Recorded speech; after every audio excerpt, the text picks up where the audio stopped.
Salut à tous, salut Cédric. Salut Nico, Comme d'hab, c'est toujours un plaisir de te retrouver dans le Todo Box Show. merci, mais pour moi aussi. Aujourd'hui, c'est le troisième épisode qu'on fait ensemble. Pour te donner un ordre d'idée, le premier avait été un véritable carton. J'ai eu des retours super positifs à ce sujet-là. C'est pour ça que nous avons fait un second épisode qui a aussi très bien fonctionné. Et j'ai eu l'idée de te proposer de faire un troisième épisode, un épisode un petit peu particulier, Bien sûr. puisque cet épisode, en fait, fête entre guillemets les 6 mois de lancement de la formation du Todo Box Show. Donc, franchement, je suis super content. Et félicitations. C'est aussi un peu grâce à toi. Donc, je trouvais ça normal de pouvoir faire cette vidéo et de partager finalement ma réussite, entre guillemets, à travers cette vidéo-là. Moi, j'aimerais démarrer cette vidéo juste pour faire un petit état des lieux, des faits, en fait, relater des faits, puisque ça fait donc 6 mois que la formation a été lancée. Et donc, j'ai eu la chance d'accompagner certains élèves à travers cette formation-là. Et j'ai pu me rendre compte, en fait, que beaucoup de mes élèves ont souhaité aller plus loin dans l'accompagnement, que la formation leur avait plu et qu'ils souhaitaient, à partir de là, vraiment démarrer des centres de self-stockage et avaient une véritable volonté de se professionnaliser. C'est là où, après, à la suite d'échanges que l'on a eu ensemble pour justement travailler sur cette idée d'accompagnement, on a pu lancer enfin réfléchir tout d'abord et puis lancer une véritable collaboration. Et l'idée de cet épisode, finalement, ça serait de vous expliquer le projet que nous avons aujourd'hui en commun, qui va se lancer donc en 2025, enfin qui a déjà véritablement commencé, on peut même dire, mais qui, voilà, on officialise véritablement en 2025. Et l'idée de cette vidéo, c'est de vous partager un petit peu notre projet commun avec Cédric. Donc, rapidement, j'aime bien le faire pour celles et ceux qui ne me connaissent pas. Cédric, est-ce que tu peux te représenter très rapidement et expliquer un petit peu le projet que l'on a en commun, quoi. Oui, bien sûr. Donc Cédric Padilla, je suis expert en self-stockage, reconnu par la Fédération européenne, et j'interviens sur les marchés français et espagnols. Donc j'accompagne depuis 2010, donc j'ai commencé en 2003, mais 2010, des self-stockers, des investisseurs indépendants, aussi bien des franchiseurs et aussi bien des gens qui veulent se professionnaliser dans ce métier parce qu'effectivement, pour rejoindre ce que tu disais et notre volonté aujourd'hui vraiment de formaliser les choses, c'est tout à fait logique que les gens qui ont reçu une formation souhaitent finalement un accompagnement parce que c'est un investissement Bien sûr. considérable, Ouais. peu importe à quel niveau, si c'est un projet de 50 box ou de 500 ou 2000 box, Mhm. ça reste un projet conséquent pour le porteur du projet. Donc il est évident que l'accompagnement est un support qui, d'une part, garantit de prendre les bonnes décisions, Mhm. mais également voilà, de rassurer, d'être là à chaque étape, puisqu'il y a plusieurs étapes entre l'étude du projet, les questions qu'on se pose le développement de l'exploitation, D'ailleurs, avec les on va y phases, revenir, on va vous bien expliquer un sûr. petit peu toute la procédure. Donc l'idée c'est que effectivement moi je connais ça depuis quelques années maintenant. Toi tu l'as découvert avec ta démarche de former et d'attirer des gens qui se posent des Ouais, des questions porteurs de projet, ouais. sur des investissements de self-stockage. Donc tu as ouvert les portes de ce métier, tu as proposé des formations et de partager essentiellement ton expérience Oui, tout à fait. qui est intéressante parce qu'effectivement, tu as fait beaucoup de choses tout seul et tu as découvert beaucoup de choses. Et moi, donc, depuis toutes ces années, effectivement, j'accompagne des self-stockers alors, sur d'autres types de projets. Mais en tout cas, l'idée, c'est toujours la même, hein, c'était de créer un dispositif. On a échangé, toi et moi, sur ce que tu pouvais apporter, ce que je pouvais apporter en termes d'accréditation, en termes de compétences et d'expérience. Et de là est né le projet Storage Lab, qui est tout simplement le laboratoire du self-stockage, qui est un dispositif qui s'adresse à la fois à des investisseurs nouveaux dans le self-stockage, mais aussi à des self-stockers existants, dans une démarche de travailler sur la professionnalisation et l'innovation dans le self-stockage. C'est un métier qui demande vraiment à ce qu'on apporte en tout cas de la nouveauté, mais surtout de l'attention aux attentes des clients, Mhm. qui effectivement se manifestent de plus en plus. Les différentes crises ont montré que le marché évoluait et que c'est un métier qui de plus en plus était connu Donc ce taux de notoriété qui évolue fait que l'exigence des clients se manifeste également. Et donc notre idée, c'était vraiment d'une part de présenter, former le métier, former pardon, les investisseurs dans ce métier, leur faire découvrir et partager notre passion, parce que je pense que ce Tout à qui nous fait. réunit, toi et moi, c'est la passion. Oui, pour beaucoup de choses, oui. Voilà, pour ce métier qui demande encore à éduquer son marché, qui demande encore à se développer, mais surtout à se professionnaliser. C'est logique aussi, puisque c'est un métier d'opportunité, donc forcément, beaucoup de gens se sont engouffrés dans ce métier. Mais aujourd'hui, je le vois, moi je travaille avec pas mal de fonds d'investissement qui me sollicitent pour évaluer la valeur de Centre, parce qu'effectivement c'est un marché qui maintenant intéresse les marchés financiers. Et effectivement, on s'est rendu compte que peu de centres Ouais, et finalement étaient effectivement. valorisables Mhm. parce que dans manque de professionnalisation, manque de respect de certaines étapes. Et voilà. Donc l'idée, c'était vraiment de nous associer, toi et moi, sur cet accompagnement, toi avec ta dynamique et ton expérience, moi avec mon expérience. Et l'idée, c'était vraiment d'apporter un vrai support, mais aussi de fédérer. C'est très Ouais. important de fédérer un ensemble de self-stockers et de les mélanger avec des investisseurs qui arrivent dans le métier pour que de suite ils s'imprègnent du professionnalisme que peut avoir ce métier-là. Voilà, c'est vraiment l'idée de ce dispositif qui, je pense, du coup, va bénéficier aussi de mes accréditations et de mon expérience, mais de la tienne. Et l'idée, voilà, c'est de piloter tout ça dans un bon esprit et puis surtout de partage et de collaboration. En fait, il y a eu plusieurs éléments qui sont hyper intéressants dans ce que tu viens de dire. Et moi, j'aime bien rentrer dans le concret, en fait, concrètement, ça consiste en quoi? En fait, la problématique que je me suis aperçu, c'est que, effectivement, c'est un marché de niche qui intéresse un plus grand nombre de personnes. Et la problématique qu'il y a avant toute chose, c'était de dire, OK, comment on fait en fait? Comment on fait? En quoi ça consiste un centre de self-stockage? Et c'était la première démarche de ma chaîne YouTube, c'était de démocratiser le self-stockage. Donc ça, je l'ai fait par l'intermédiaire donc de mes vidéos, par mes passages dans les médias, notamment je pense à France Bleu qui ont eu la gentillesse de me recevoir, dans les podcasts, etc. Donc voilà, tout ça, l'idée c'est de montrer qu'en en fait il y a un investissement de niche qui est intéressant et qui permet de sortir un petit peu des sentiers battus des investissements qu'on peut connaître à l'heure actuelle, qui, entre guillemets, pour la grande partie s'essoufflent. Et le self-stockage connaît justement un vrai développement qui est intéressant à montrer. Et donc l'idée finalement c'était donc de démocratiser cela. Une fois que l'on a démocratisé, j'ai eu beaucoup de contacts de personnes qui ne savaient pas comment ouvrir un centre.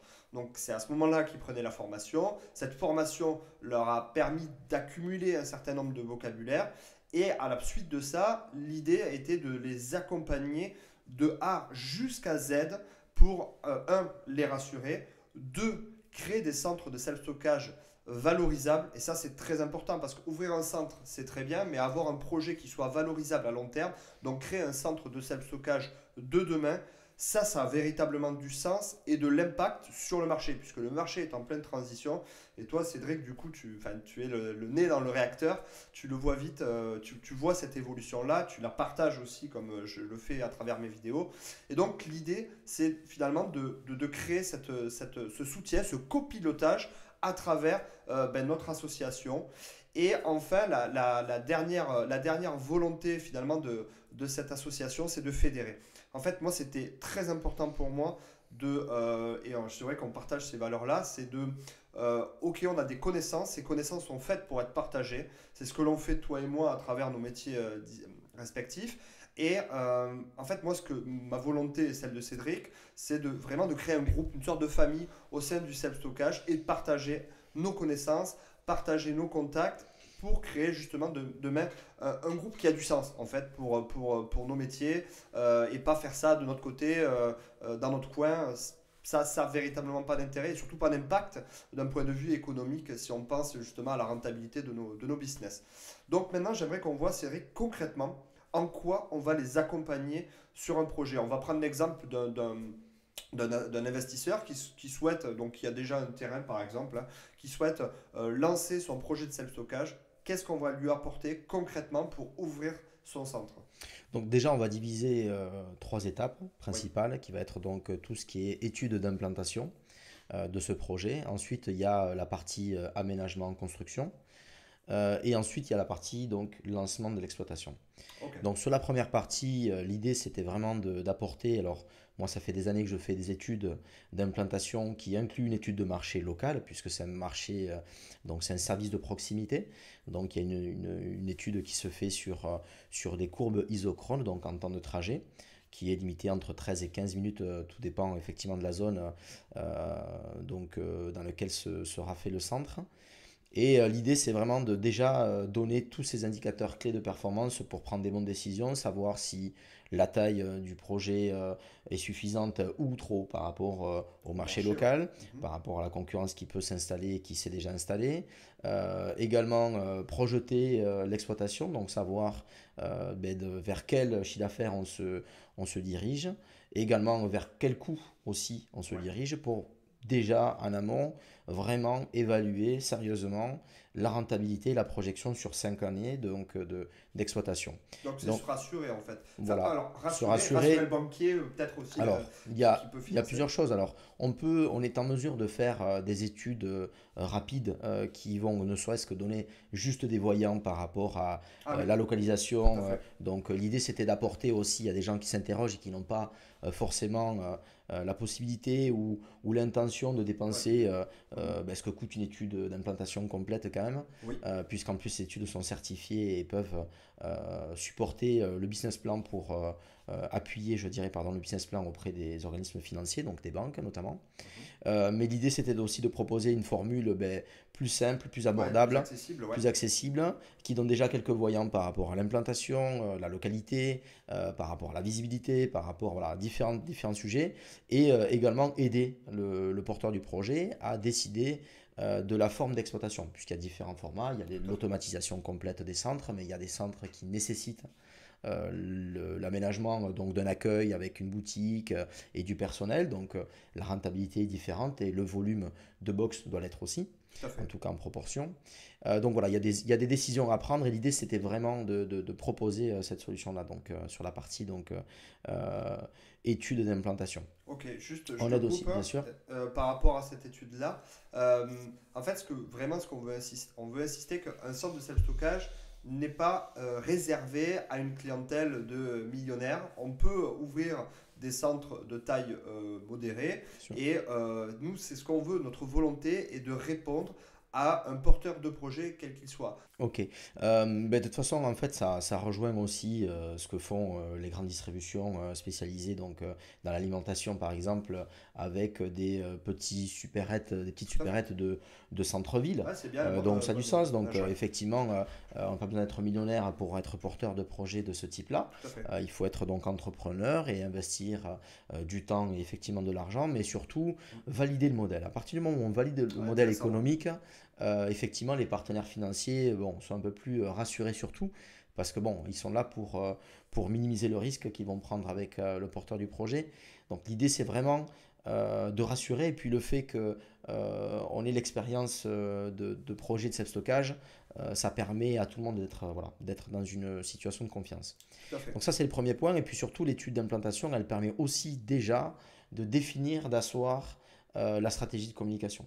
Parce qu'on s'est rendu compte que ce marché qui est en pleine évolution a un taux de notoriété qui évolue, et plus ce taux de notoriété évolue, et plus le besoin, ou les ressources, en tout cas budget en marketing, sont plus importants. Tout à fait. Pourquoi? Parce que les gens Alors, finalement manifestent leurs besoins et sont en quête et recherchent différentes solutions, donc différents prestataires, donc ce qui fait qu'on se retrouve un peu plus en concurrence.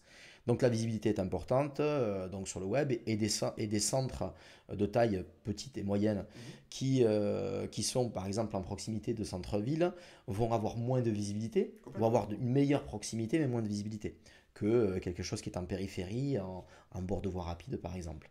Ouais, Donc là, donc c'est important vraiment dans cette partie étude de donner un petit peu, de définir vraiment la zone de chalandise et de commencer déjà à positionner un petit peu sa stratégie de communication puisqu'elle va être proportionnelle en fait, au cadran particulier, type de logement, professionnel en localité, tout ça. Donc ça, c'est très important. Et ensuite, sur la partie aménagement, l'idée, c'est que vraiment, on fasse un accompagnement vraiment stratégique. Dans la mesure où aujourd'hui, le self-stockage s'est surtout développé, je l'ai déjà dit plein de fois, par opportunité et opportunisme, et c'est fait par du copier-coller des autres. Les aménageurs et constructeurs de box font des plans sans se soucier de l'exploitation, puisque leur idée c'est de proposer le plus de box au mètre carré, Tout à fait. disant qu'en gros vous allez chercher plus de rentabilité. Mais finalement, si on gonfle une concession automobile d'un parc de véhicules qui n'est pas le plus demandé dans la localité, ça ne va pas servir à Mhm. grand chose. Même si sur les tableaux Excel, ça donne de bons Ouais, ça chiffres. rend bien. Donc voilà, donc c'est très important vraiment que nous, nous ayons aussi sur la partie aménagement. Et c'est pour ça que dans mon groupe de société, il y a une filiale qui est destinée à l'aménagement des box. Et on est déjà dans une stratégie par rapport à cette étude d'implantation pour disposer donc les bonnes tailles de box et les disposer aussi pour pouvoir proposer aussi une stratégie de remplissage pour optimiser la rentabilité. On y viendra plus tard dans notre vidéo, mais on expliquera pourquoi beaucoup de self-stockers font l'erreur de remplir des bâtiments et de chercher l'occupation maximale sans se soucier de la façon dont ils remplissent et du profit du client alors que c'est hyper important. Mhm. Donc ça, c'est une des étapes. Et la dernière étape, le dernier volet, c'est sur l'exploitation. Donc l'exploitation, l'idée, c'est vraiment d'apporter un accompagnement aussi sur la mise en place et le démarrage de l'exploitation, aussi bien préparer justement tous les supports de communication, marketing et autres, commerciaux, le système d'incentive par exemple s'il y a du personnel, s'il n'y a pas de personnel, donc de proposer aussi des solutions techniques, donc informatiques, pour pouvoir gérer au mieux et piloter le centre. Donc voilà, donc c'est vraiment, je pense que avec ces trois étapes, on est vraiment un partenaire stratégique. Et l'idée, c'est, comme on l'a dit, Storage Lab sera collaboratif et participatif, ce qui veut dire que, en gros, demain, des self-stockers pourront aussi intervenir, témoigner de leur expérience. Complètement. Ce que je me suis rendu compte, c'est qu'il était beaucoup plus facile aujourd'hui euh, de, euh, euh, de préparer l'esprit de nouveaux indépendants à une professionnalisation que des self-stockers qui ont déjà monté des centres, qui sont déjà dans de l'occupation de bâtiments et qui sont plutôt dans un modèle de rente et qui ne se soucient pas finalement de comment ils ont Ouais, fait de pour en demain, arriver quoi. là et surtout de demain. Donc c'est pour ça que le laboratoire du self-stockage a pour mission et vocation surtout de partager de la data que nous avons collectée depuis toutes ces années, de la mettre à disposition, de l'analyser ensemble et d'en tirer des conclusions et de préparer en fait les centres de demain, tout simplement. En fait, l'idée maîtresse, je dirais, de ce projet et de cette association, c'est justement de vous accompagner et afin que vous ne vous sentiez pas seul. En fait, c'est vous intégrer au sein de notre réussite tout en, de votre côté, enfin, en ayant la possibilité de garder votre indépendance. Parce qu'on a bien compris que justement un opérateur de self-stockage souhaite garder souvent son indépendance, mais a soit une volonté de bien faire les choses, de se professionnaliser, puisque le marché est en train d'évoluer.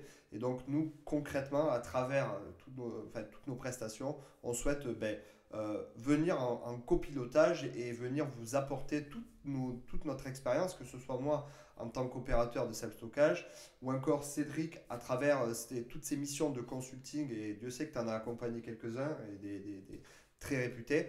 Donc voilà, l'idée c'est vraiment de vous assurer votre réussite alors que ce soit pour un projet de rente entre guillemets ou un projet de revente si vous souhaitez derrière revendre avec des centres de self-stockage qui seront, et ça c'est très important, valorisables auprès de vos futurs acquéreurs demain, quoi. Alors auprès des futurs hackers, c'est vrai, mais également pour les assurances. Ah oui aussi, oui. Pour les assurances, pour le client, parce que je pense que dans cette équation, il faut surtout pas oublier le client. Complètement. L'idée aussi de Storage Lab, c'est quelque part de proposer dans cette professionnalisation, on dira une forme de label de Mhm. qualité pour le traitement donc, du parcours client qui est très important puisque en fonction de la typologie, l'approche Ouais, peut c'est être central, différente, quoi. bien sûr. Donc tu disais l'indépendance, pour rebondir sur ça, dans tous les cas, à partir du moment où on est porteur d'un projet de substockage, on reste indépendant à moins qu'on s'associe à un fonds Oui. d'investissement, auquel cas en fait on augmente tout simplement sa capacité de développement, Mhm. mais on reste l'acteur de ce projet. moi je me suis rendu compte que finalement les nouveaux arrivants dans ce métier, avant les self-stockers étaient très rattachés, attachés pardon, à leur marque, attachés au fait qu'ils aient réfléchi aux couleurs, par exemple de l'aménagement et des choses comme ça, qui finalement sur la rentabilité Ouais, et la pas valorisation grand-chose, quoi. n'a pas de valeur ajoutée. En revanche, moi je le vois avec les supports qu'on apporte, même si le client n'a pas choisi sa marque et s'appuie sur un modèle qui fonctionne, Mhm. au final ce qu'il cherche c'est de la rentabilité Bien sûr. et de l'efficience. C'est-à-dire de donner la juste énergie et le juste emploi de temps nécessaire pour avoir la meilleure rentabilité.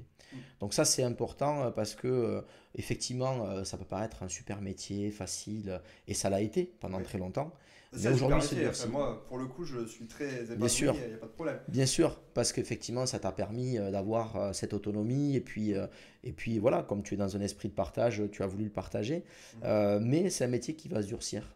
Tout à fait. Parce que ben, forcément les fonds d'investissement aujourd'hui développent avec à coût de centaines de millions des centres de stockage, donc ils vont définir, Ouais, ils vont lever le niveau de. lever le niveau Ouais. et vont pas chercher la même rentabilité que ce que tu vas avoir toi ou ce que peut avoir Mhm. un ou deux associés qui voilà, sont dans du commerce déjà depuis des années. Mhm. Les fonds d'investissement, eux, créent des produits d'investissement, des produits financiers Mhm. avec un support immobilier qui est valorisable. Donc forcément, ça va changer un petit peu la donne. Donc c'est très important de vraiment d'avoir cette approche professionnelle et en quête d'innovation parce que une fois de plus, plus le taux de notoriété augmente Mhm. et plus l'attente et l'exigence du client évolue. Donc il faut être très alerte par rapport à ça et ce n'est que en partageant de l'expérience, de la data et en étant entre gens expérimentés, mais en personne aussi en exploitation, Mhm. qu'on pourra arriver à faire quelque chose. Ouais, Voilà. tout à fait. Si donc une personne est intéressée à un projet, comment ça se passe après, Cédric, d'un point de vue du contact? Comment fait-on pour entrer en contact avec nous? Tout simplement par le biais de tes vidéos, je pense qu'ils sont bien relayées. Il y a tes contacts. Tu vas dans tous les cas être le pilote Ouais. du projet Storage Lab. L'idée, c'est vraiment que tu sois aux commandes de ce projet et que moi, je puisse intervenir, accompagner avec toi. Et puis que moi aussi, je transmette cette expérience que j'ai depuis toutes ces années sur le marché et sur le métier. Donc dans Storage Lab pour que après il y ait aussi une indépendance et que tout ne soit pas dépendant de moi parce que ben, je suis qu'une personne. Et l'idée c'est vraiment voilà, de partager ça au maximum et que Storage Lab devienne quelque chose de fédérateur, vraiment avec cette volonté de professionnaliser et d'innover. Donc je ne peux pas prétendre avoir toutes les innovations en tête. Donc du coup c'est vraiment ça Non, qui après, on est à nous l'écoute quand importe. même. C'est vrai par le biais de nos ressources, c'est vrai qu'on n'en a pas parlé, ça aussi. Mais bon, mais forcément, le fait de mon côté d'être opérateur, mais aussi d'être accompagné par Cédric, on a tous les deux des ressources, des contacts qu'on va pouvoir aussi vous mettre à Bien disposition. sûr. Et ces contacts-là sont vraiment spécialisés dans le self-stockage, sont des contacts qui ont aussi fait leurs preuves. Et donc, du coup, c'est également par l'intermédiaire de cette collaboration, ça va vous permettre de bénéficier de ces ressources-là, que ce soit des ressources intellectuelles par le biais du site Storage Lab, d'ailleurs que je partagerai dans les commentaires, mais également de nos ressources. Je pense notamment justement en partie assurance, à la partie logicielle, à la partie conception, aménagement de box, donc par l'intermédiaire de ta filiale, etc., etc. Donc vraiment, voilà, l'idée c'est de rentrer dans un écosystème qui vous garantit le succès de votre projet, quoi. Après, il y a un volet sur lequel on n'a pas forcément parlé et qu'il faudrait, je pense, c'est la partie formation. Mhm. L'idée, c'est que Storage Lab devienne quand même le premier centre de formation agréé et Calliope. Ça permettra d'ouvrir des formations qu'on dispensera Aux en opérateurs. présentiel aux investisseurs et au personnel donc exploitant pour performer, optimiser l'exploitation. Mhm. Mais surtout, ça permettra voilà, dans la démarche de professionnalisation, de transmettre les clés du métier. Et voilà, cette formation est importante et l'idée, c'était qu'on s'était dit de le faire aussi via la plateforme donc, en ligne. Ouais. qui permettra à tout à chacun de suivre un programme de formation ou de faire suivre ce programme de formation à ses employés, voilà, en quête d'optimisation commerciale, en quête de professionnalisation sur le métier. Et nous, l'idée, c'est que derrière, on puisse intervenir aussi, pourquoi pas faire des audits sur des centres existants pour se renseigner sur Exactement. le retour des clients, qu'est-ce qui a amélioré et permettre aux investisseurs qui ont une hauteur sur le projet qui ne permet pas forcément de vraiment de s'intéresser au cas par cas. Mhm. Et l'idée, c'est de leur remonter le maximum d'informations utiles et importantes donc sur la stratégie de développement, tout simplement. Ok. Ben, écoute, je pense qu'on a tout dit. Après, si vous avez des questions supplémentaires concernant ce service-là que l'on va vous proposer durant le mois de 2025, enfin, de l'année de 2025, n'hésitez pas à me laisser des commentaires. Je vous partagerai les informations. Le site internet donc, de Storage Lab sera également dans la description de la vidéo. Écoute, Cédric, en tout cas, je te remercie comme d'habitude pour ton temps. Et puis, on vous dit à très vite pour une future éventuelle collaboration. Salut tout le monde! Merci.